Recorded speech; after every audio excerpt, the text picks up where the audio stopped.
आमदार मंगेश चव्हाण यांनी कॅफेवर सेंटरवर प्रवेश करत कॅफे सेंटरची तोडफोड. तरुण तरुणींना अश्लील चाळ्यांना प्रोत्साहन देणाऱ्या चाळीसगाव शहरातील UPS या अनधिकृत कॅफेवर आज पोलिसांनी कारवाई केली असता तिथे भेट दिली व तिथे असलेले अनधिकृत डार्क रूम उद्ध्वस्त केली. यापूर्वी देखील सदर कॅफेच्या बाबतीत तक्रारी आल्या असता मी तिथे पुढाकार घेऊन कारवाई केली होती. तिथे कुठल्याही प्रकारचे चहा, नाश्ता, पदार्थ किंवा साहित्य आढळून आलं नाही. तसेच अश्लील चाळ्यांसाठी एक डार्क रूम तिथे तयार केली होती. एकूणच तरुण पिढीला चुकीच्या कृत्यांसाठी प्रोत्साहन या ठिकाणी मिळत होते. चाळीसगाव शहरात असले प्रकार खपून घेतले जाणार नाहीत. नगरपालिकेच्या हकेच्या अंतरावर हा अनधिकृत कॅफे सुरू होता. त्याकडे जर जाणीवपूर्वक दुर्लक्ष केलं असेल तर संबंधित नगरपालिका अधिकाऱ्यांवर देखील कारवाई करण्याच्या सूचना यावेळी दिल्या. सदर ठिकाणी 6 मुलं आणि 6 मुली आढळून आल्या होत्या. खरं तर मुलगी ही कोणाच्याही घरची असेना, तिच्या इब्रतीची काळजी घेणं, तिचा सन्मान करणं हे छत्रपती शिवाजी महाराजांची आपल्याला शिकवण आहे. त्यांच्यामुळे सदर मुलीची नावे पुढे न करता त्यांच्या पुढील शैक्षणिक किंवा दुसरं काही नुकसान व्हायला नको त्याची खबरदारी म्हणून घेण्याचा, तसेच मुलांना प्रिव्हेन्शन म्हणून पोलीस प्रशासनास कारवाई करण्याच्या सूचना दिल्या आहेत. माझी नागरिकांना विनंती असेल, चाळीसगाव शहरामध्ये व परिसरामध्ये असे चुकीचे प्रकार आपल्या लक्षात येत असतील त्यांनी ते माझ्या निदर्शनास आणून द्यावे. लोकप्रतिनिधी म्हणून राजकारणाच्या पलीकडे जबाबदाऱ्या आहेत, त्या जबाबदाऱ्या मीही पार खंबीर आहे. पालकांना माझी एकच विनंती असेल, आपला मुलगा मुलगी काय करतायत याची जरा व्यवस्थित माहिती ठेवली पाहिजे. मुली पळून जाण्याच्या प्रकार वाढलेले आहेत. रोज अशा अनेक घटना घडत आहेत. प्रत्येकच मुलगा आणि मुलगी अशी असते असं नाही, पण एक जबाबदार पालक म्हणून आपल्या मुलांना विश्वासात घेऊन त्यांचे काउन्सिलिंग केलं पाहिजे. आजचं प्रकरण हे चाळीसगाव शहराला लागलेली कीड आहे. असे यापुढे प्रकार सहन केले जाणार नाहीत. गरज पडली तर अशा अनधिकृत बांधकामांवर JCB चालवला जाईल, एवढंच या निमित्ताने सांगतो, असे आवाहन मंगेश चव्हाण यांनी केलं आहे. काय सांगा? US कॅफे नावाचा चाळीसगाव शहरात कॅफेच्या नावाखाली एक गैरकृत्य चालू करण्याचं एक षडयंत्र रचून आणि तिथं तरुण मुलामुलींना सिक्रेट स्पेस द्यायचं असं एक मॉडेल गेल्या काही दिवसांनी चालू आहे. त्याचं तक्रार पोलीस प्रशासनाला आली होती. स्वतः आपल्या शहराचे पोलीस निरीक्षक पाटील साहेब स्वतः आल्यानंतर इथं आल्यानंतर एक चित्र असं लक्षात आलं की पडदे लावून तिथं त्यांना प्रायव्हसी रूम करून प्रायव्हसी जागा करून दिली होती आणि कॅफेमध्ये पूर्ण अंधार करून त्यांना बसू द्यायचं. आत्ता इथं फूड पाहिलं किंवा साहित्य दुसरं काहीच नाही. इथं चहा नाही, इथं कॉफी नाही, इथं नाश्त्याची काही व्यवस्था नाही, फक्त जागा त्यांना देणे असा प्रकारचा चालला होता. 6 मुलं आणि 6 मुली इथं सापडल्यात.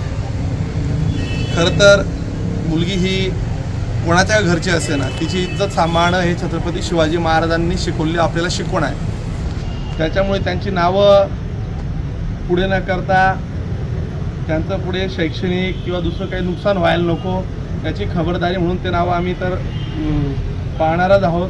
पण त्या मुलांना प्रिव्हेन्शन म्हणून पोलीस प्रशासन कारवाई घेईल आणि स्वतः आज हे कॅफे आम्ही नगरपालिका, पोलीस प्रशासन आणि मी स्वतः सहकार्याने हे उद्ध्वस्त केलं. चाळीसगाव शहरामध्ये परिसरामध्ये असे काही चुकीचे गैरकृत्याचे व्यवहार किंवा काही लक्षात येत असेल तर ते केव्हाही जाऊन अशाच पद्धतीने तोडफोड होईल.